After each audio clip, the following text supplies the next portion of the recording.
Hello दोस्तों, कैसे हैं आप। आज की कहानी का नाम है ससुराल। जगदीश 3 घंटे से हाईवे पर गाड़ी ड्राइव कर रहा था। घर से खाली पेट निकला था, इस कारण जोड़ों की भूख लगी थी। उसकी नज़र किसी अच्छे से रेस्टोरेंट की तलाश में थी कि अचानक उसे एक चाट का ठेला दिखाई दिया। ठेले की मालकिन एक औरत थी। जगदीश ने तुरंत गाड़ी को ब्रेक लगा दिया। फिर वो गाड़ी से उतरकर जैसे ही ठेले पर पहुंचा तो उसने देखा कि उस औरत की शक्ल हूबहू संगीता से मिलती थी। वो जड़ होकर गौर से उस औरत का चेहरा देखने लगा। 13 साल हो गए थे संगीता को देखे हुए, मगर उसकी छवि आज भी ज्यों की त्यों उसके ख्यालों में बसी हुई थी।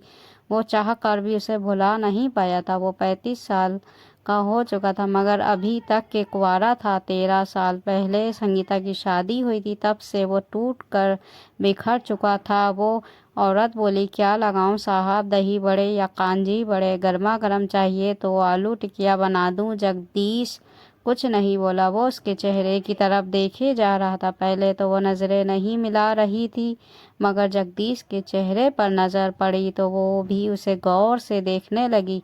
13 वर्ष में दोनों काफी बदल गए थे। जगदीश आराम की जिंदगी जी रहा था, इसलिए काफी मोटा हो गया था। वो भी कुछ सौवली और कमजोर हो गई थी। जगदीश कांपते होठों से बोला, संगीता। उसके मुंह से अपना नाम सुनते ही वो झेप गई, घबरा गई। ठेले पर रखे सामान को इधर उधर करने लगी। फिर सर पर रखा पल्लू एक तरफ से थोड़ा सा नीचे खींच लिया, जिससे जगदीश उसका चेहरा ना देख पाया। वो बोला, पहचान लिया मैंने तुम्हें। क्यों सामान को बेवजह उधर उधर कर रही हो? इतना सुनकर वो शांत खड़ी हो गई। फिर फंसे फंसे स्वर में बोली, कब आए विदेश से? वो वहाँ रखी एकमात्र स्टूल पर बैठा हुआ बोला, 8 साल हो गए हैं आए हुए। अब शहर में बस गया हूँ, अपना खुद का मकान बना लिया है, माँ के साथ रहता हूँ। संगीता ने पल्लू वापस पीछे सरका लिया, फिर अपनी बड़ी बड़ी आंखें उस पर टिकाते हुए बोली, बीवी बच्चे? जगदीश बोला, शादी ही नहीं की। एक बार तो लगा जैसे वो पूछना चाहती कि शादी क्यों नहीं की, मगर फिर वो चुप हो गई। काफी देर वो यूं ही खड़ी रही, फिर एक प्लेट में दही बड़े डालने लगी। जगदीश बोला, तुम यहाँ कैसे? वो दही बड़े की प्लेट जगदीश को देते हुए बोली, यही तो है मेरा ससुराल है, इधर वो घर दिख रहा है ना, ये वही मेरा घर है। जगदीश बोला, सुना था तुम्हारा पति काफी पैसे वाला है, फिर ये क्या हालत बना रखी है? संगीता बोली, पति था तब पैसे थे, अब पति नहीं तो पैसे भी खत्म हो गए। 3 साल पहले उनका निधन हो गया। महामारी की पहली लहर ही ने उन्हें अपनी चपेट में ले लिया था। जगदीश बोला, महामारी से मरने वालों को सरकार ने पैसे दिए थे, तुम्हें नहीं मिले क्या? संगीता बोली, हॉस्पिटल जाते, चेकअप करवाते, तब कागज बनते। 2 दिन उन्हें ही खांसी रही, यही देसी दवाइयाँ लेते रहे, फिर अचानक प्राण दे दिए। डर का माहौल था, जल्दी में उन्हें फूंक आए। वो बोला, तुम्हें वो बीमारी नहीं हुई थी क्या? एक और ग्राहक आ गया था, इस कारण वो कुछ देर उधर बिजी हो गई, फिर हाथ धोते हुए बोली, सबको हुई थी मगर हमें कुछ नहीं हुआ। उनको पहले से थोड़ी सांस की शिकायत थी, इसलिए वो नहीं झेल पाए। वो आगे बोली, एक 10 साल का बेटा भी है मेरा, अभी स्कूल गया है, उसी के साथ एक कमरे के घर में रहती हूँ। पति के गुजरते ही मुझे अलग कर दिया गया। 1 साल तक तो मेरे भाइयों की दया से घर चलता रहा, मगर उनका भी परिवार है, बीवी बच्चे हैं, वो भी कब तक मेरा बोझ उठाते? पिता दही बड़े का ठेला लगाते थे, उनकी हेल्प करते करते मैं भी ये काम सीख गई थी। आज ये मेरा घर चलाने का जरिया बन गया है। जगदीश ने दही बड़े खा लिए थे। संगीता ने उसी प्लेट में 4 कांजी बड़े डाल दिए। वो बिना बोले उन्हें चुपचाप खाने लगा। संगीता उसकी तरफ देखते हुए बोली, एक बात पूछूं? वो गर्दन उठाकर नजरों से ही बोला, क्या? वो थर्राते होठों से बोली, शादी क्यों नहीं की? वो बोला, सच बताऊं या घुमा फिरा कर बात टाल दूं? वो उतावली सी होकर बोली, सच ही बता दो, कई सालों से एक सवाल सा है दिल में। वो बोला, तुम नहीं मिली इस कारण शादी नहीं की? वो अटकटे अटकटे बोली, तुमने मुझे तो कभी नहीं बताया कि चाहते हो मुझे। वो मुस्कुराकर बोला, जब 10वीं में थे तब तुम्हारी किताब में वो आई लव यू की पर्ची मैंने ही हाँ डाली थी। वो बोली, मगर जब मैंने वो पर्ची टीचर को दी थी तब सबकी रेटिंग मिलाई गई थी, तुम तो नहीं पकड़े गए थे। वो मुस्कुरा कर बोला, उल्टे हाथ से लिखी थी, कैसे पकड़ा जाता। ये सुनकर वो मुस्कुराई, फिर बोली, वो पर्ची मेरी सहेली बिंदिया के हाथ लगी थी, इसी कारण टीचर को देनी पड़ी, मगर मुझे पक्का शक था वो तुमने ही लिखी थी। जगदीश आश्चर्य से बोला, तुम्हें कैसे पता था कि वो मैंने ही लिखी थी। वो बोली, तुम आज भी बुद्धि ही हो, तुम्हारी आंखें सब कुछ कहती थी। तुम जब भी मेरी तरफ देखते थे तब तुम्हारी चाहत साफ छलकती थी। वो बोला, एक बात पूछे। वो बोली, क्या।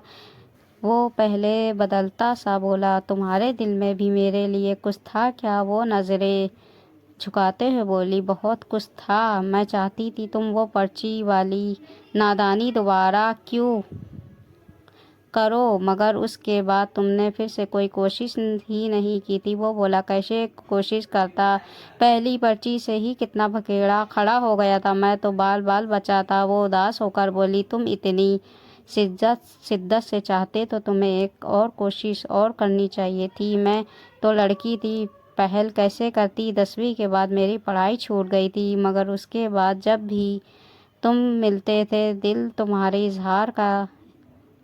इजहार करता था। वो बोला, कितने ताज्जुब की बात है, हम दोनों एक दूसरे को चाहते थे, फिर भी प्यार अनकहा रह गया। मगर मैं विदेश कमाने गया था, तब रोज़ तुम्हें याद करता था, सोचता था अब अपने पैरों पर खड़ा हो गया हूँ। जैसे ही गांव आऊँगा सबसे पहले तुम्हारे घर जाकर तुम्हारे पिता से तुम्हारा हाथ मांगूंगा। वो उदास होकर बोला, तुम्हारी शादी के 2 महीने बाद दुबई से आया था, मैं सब कुछ जानकर टूट गया था। गांव में मन ही नहीं लगा, इसलिए वापस चला गया था। फिर वो चुप हो गया। कुछ देर दोनों के बीच में चुप्पी छाई रही। हाईवे पर से गुजरती हुई गाड़ियों का शोर होता रहा। फिर वो अचानक से बोला, एक बात कहूँ। वो बोली, क्या। जगदीश अटकते अटकते बोला, क्या हम अब शादी नहीं कर सकते। वो बोली, नहीं, अब मैं तुम्हारे लायक नहीं रही।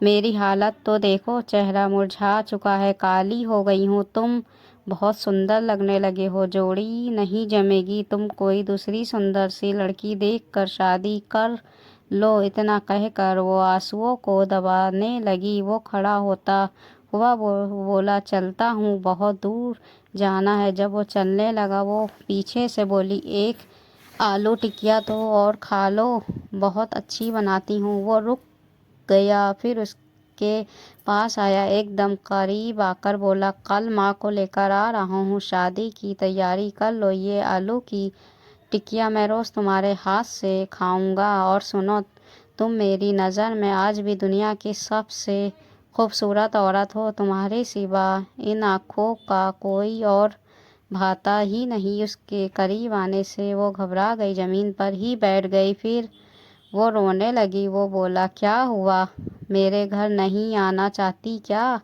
वो बोली, मेरा हाथ पकड़ कर खड़े करो, पैरों में हिम्मत ही नहीं बची है। जगदीश ने उसे सहारा देकर खड़ा किया। फिर बोला, बोलो, पीहर से विदा होना चाहोगी या फिर यही ससुराल से।